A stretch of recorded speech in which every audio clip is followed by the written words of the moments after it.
¿Cómo era hacer rock en tus años juveniles? ¿Cómo era el rock peruano en los comienzos, en la etapa que tú conociste? Eh, yo era un muchacho, contaba con, en el 6-9 contaba con 17 años, y un poco que vi que la juventud no le prestaba atención a las cosas. Luego viene la botada del país, por decir así, de Carlos Santana, y ahí es cuando yo veo que ya nadie venía de fuera. Y acá no pasaba nada más. Acá sí, acá se trataba de gestar. Siempre yo conocí amigos que seguían en la música de una forma u otra. El Mono Chaparro, que había cantado en Doctor Witt, si no me equivoco. Abre el local del Sargento. Y ahí se iba a tocar. Definitivamente siempre habían reuniones para tocar. Lo que pasa, lo que yo creo que hubo un agujero inmenso, es en que lo que llegaba de fuera se emitía por las radios, pero tú no podías, como en otros países, ir a ver conciertos. O sea, no llegaba la influencia ni la tecnología. Estábamos en pañales acá. Recuerdo que yo en el año 75, 76 que empecé a cantar, acá no había pero ni monitores en esa época. No se usaban monitores ni mangueras de audio, cosas que ya en otros países era más que sabido, ¿no? Además, yo recuerdo que había un par de tiendas en San Isidro, en lo que era el centro comercial Todos. Había un par de tiendas donde yo compraba revistas de música de fuera, el Musician, que era una revista, si no era el Musician era algo similar, pero yo leí y me enteraba de que había un montón de aparatos nuevos, que acá por supuesto al no haber tiendas de música, no los podías adquirir ni siquiera probar. Había emoción en el siguiente sentido. Para nosotros, los seguidores de la música, era penoso saber que en el mundo se movía un artista y que nunca pasaba por acá, ¿no? A pesar de que los Beatles creo que nunca vinieron a Sudamérica, era penoso pues saber que estaban en Estados Unidos y no poder ir. Y así con varios artistas, ¿no? La época de Queen, fueron a Argentina, fueron a Brasil, pero acá no, ni siquiera a Chile, ¿me entiendes? O sea, creo que a Chile llegaron después, pero era doloroso, ¿te das cuenta? Sentir que no avanzamos porque no teníamos a quién ver, pues definitivamente. Y yo incursioné en la música en el año 70 aproximadamente, y para mí era penoso pues tener que lidiar contra los proveedores de audio que no tenían los elementos que yo veía en las revistas, ¿me entiendes? Y con los cuales yo sabía que tocaban buenos grupos. Y por supuesto sabía de Lito Nevia, sabía de Sui Generis, sabía de Jethro Tull, y escuchaba sus discos. Y por supuesto saber que venía de Santana era toda una revolución mental, ¿no? Por supuesto, porque acababa de presentarse en Woodstock. O sea, era todo un elemento contemporáneo que iba definitivamente a cambiar la historia del país, ¿no? Así sentía yo. Y al bloquear su arribo, no su arribo, sino al no dejarlo trabajar y expulsarlo prácticamente del país, nadie quiso venir. Entonces, en el transcurso de los años siguientes, yo veía cómo países como Argentina, ¿no?, florecían, Chile, Brasil, ¿me entiendes? E incluso ahora, ¿no?, Colombia nos ha avasallado. Yo me acuerdo que en esa época no había rock en Colombia, no había rock en México. Yo viví en el año 85 en México, llevé mi música, traté de venderla, y el pata que trabajaba en esta firma de canciones me dijo que no, que el rock era underground en México. Recién Soda Stereo abrió las puertas para todos esos artistas. La llegada de Santana, ¿hubo efervescencia verdaderamente? ¿Hubo emoción? ¿La gente sintió algo indescriptible porque era la primera vez. ¿Cómo, en ese momento tú eras solamente un ciudadano más? ¿Cómo viviste ese momento? ¿Cómo viste que se vivió? Fíjate, para serte franco, no era un ciudadano más. Yo iba a trabajar con Santana, porque en mi barrio había un patín que se había hecho unos tachos de luz, semáforos le decían en esa época.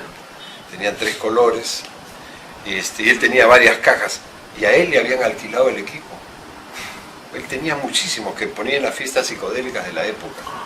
Él me dijo, tengo que poner un huevo, me dijo, en San Marcos. Y nos contrató a varias personas, ¿no? Entre ellas estaba yo. O sea, yo iba a estar ahí, iba a ser parte de la historia de la presentación de Santana, no a nivel musical, pero iba a estar presente. Y para mí fue súper doloroso. Lo que hubo, que sí se notó, fue que cuando el gobierno militar, como comprenderás, yo era un muchacho, no le prestaba mucha atención a esas cosas, o no me dolía tanto, o qué sé yo. Pero lo que sí desaparecieron fueron los festivales en los cines, las matinales, donde iba Kela Gays, donde iba Pepe Miranda, Chipola, y una serie de artistas, Saicos, Yorks, Daltons. Ellos tocaban en esos festivales a las 11 de la mañana en los cines. Y era a las 11 porque en la tarde había funciones de matiné, muy noche. Y eso desaparece. Eso desapareció, ¿no? Desaparecieron las casas musicales que yo conocía como Anders, ¿no? Donde vendían instrumentos y donde nosotros mismos, como Sebastián, comprábamos los amplificadores o baterías, ¿no? Hay como un detenimiento, diría yo, ¿no? Entonces esos grupos dejan de tocar, pero en esa época se gestaban otros grupos que no tenían el alcance de la televisión ya porque los programas de televisión desaparecieron. La música de la radio desapareció, pero cómicamente, digo cómico porque es contra natura lo que te voy a decir. ¿Por qué? Porque el gobierno militar hace que impere la música nacional, criolla, folclórica en las radios, y desaparece la música nueva olera en castellano, pero no desaparece la música en inglés, ¿me entiendes? Programas de rock habían, y lo recuerdo bien porque en el año 75, como te digo, se empiezan a gestar nuevos grupos, entre ellos Nice, que tocaban música de jazz, eran de Breña, aparece Aplapsus. Hubo una gran entrada, fue de música en inglés, todo lo que se escuchaba en inglés, parte de ello, el mismo We All Together, el primer disco que saca es totalmente en inglés. ¿Hubo o no una prohibición de la música en inglés, del rock en inglés? ¿El gobierno impedía que se toque en inglés? Que yo recuerde que hubo una prohibición, no, pues porque yo estaría preso. Te digo, en el año 70, 71 yo tocaba en fiestas, ¿me entiendes? Con Sebastián, y tocábamos música de Santana, tocábamos música de los Beatles. ¿Y nadie te dijo algo? No, nadie nos dijo están presos o algo por el estilo, ¿me entiendes? Lo que yo siempre he creído es que no había dónde conseguir los elementos para tocar. Entonces, recuerdo muy bien pues que Sebastián compró sus equipos, marca Dynacore, los compró en la feria, porque en esa época había feria internacional. Claro. No había feria del hogar, había feria internacional, y venían países como Alemania, como Inglaterra. En el año 75 conocí a Octavio, a César, a Lucho y a Harry Antón, que me propusieron participar de un proyecto que tenían ellos que se llamaba Frágil. Frágil haciendo música progresiva de Yes, Jethro Tull, Focus, Led Zeppelin. Le dije que me hicieran una prueba, me hicieron la prueba y pasó adelante. Pues empezamos a hacer el trabajo en conjunto haciendo covers. Tocábamos, entre otros, tocábamos un grupo que es uno de mis favoritos, a Steely Dan. Tocábamos Jethro Tull, tocábamos Led Zeppelin, tocábamos Rolling Stones, hasta que apareció Genesis. Entonces empecé a traducir a Genesis mentalmente y dije, esto es fabuloso. Música progresiva debe ser mi mundo, porque me atrajo enormemente. Entonces empecé a crear.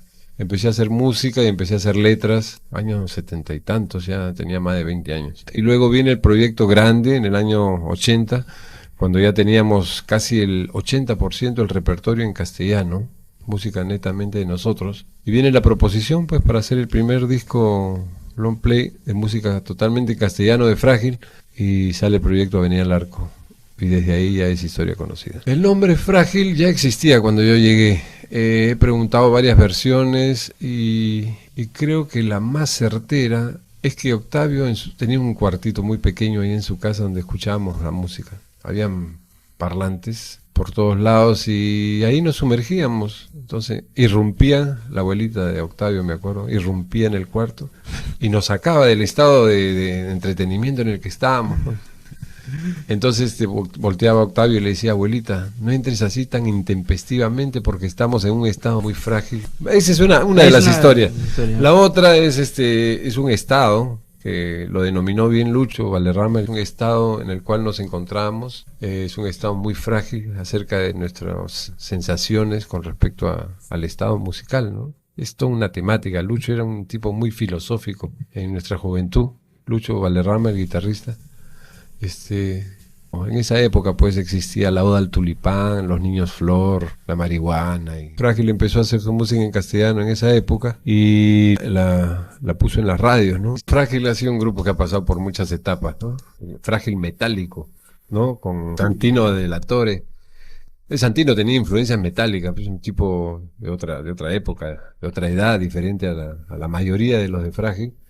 Pero también Frágil tuvo una época liviana, diría yo, un poco ligera, en la época de Piñín, Folgado, en los años 84 por ahí, que regresaron de Argentina. También tenían, la música era un poco más liviana, más nueva olera, diría yo. Y en general, siempre volviendo a las raíces, Frágil comenzó con la música progresiva. Hemos tocado en Ginebra, hemos tocado en París, dos oportunidades. Y estuvimos en el 2003 en París solamente, tocamos en tres o cuatro presentaciones, y 2 años después fuimos contratados a Ginebra a tocar en un evento para la semana la primera semana de mayo, porque era Día del Trabajo, recuerdo. Tocamos en un evento y nos invitaron a tocar en un parque donde va toda la gente a caminar, a pasearse, donde la gente maravillosa. Antes yo decía que no había apoyo.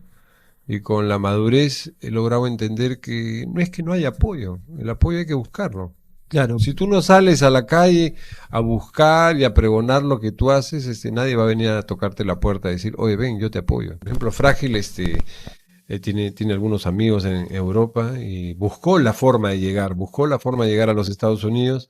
No ha habido ninguna empresa que ha venido y se los ha llevado. Hay una empresa discográfica en Francia que nos ha sacado un disco, y ese disco pues se ha tocado en Europa, Italia, Alemania, Japón, Europa y Asia, ¿no? Por eso vuelvo a repetir, si tú dices que no hay apoyo, de repente has tocado algunas puertas donde te han cerrado las puertas. No, acá no hay apoyo, pero hay más puertas, ¿no? Hay más locales, hay más radios, hay más gente, hay más posibilidades, y es cuestión de seguir buscando, no hay que detenerse tan fácilmente. Uno nunca sabe cuándo aparecerá la gran oportunidad.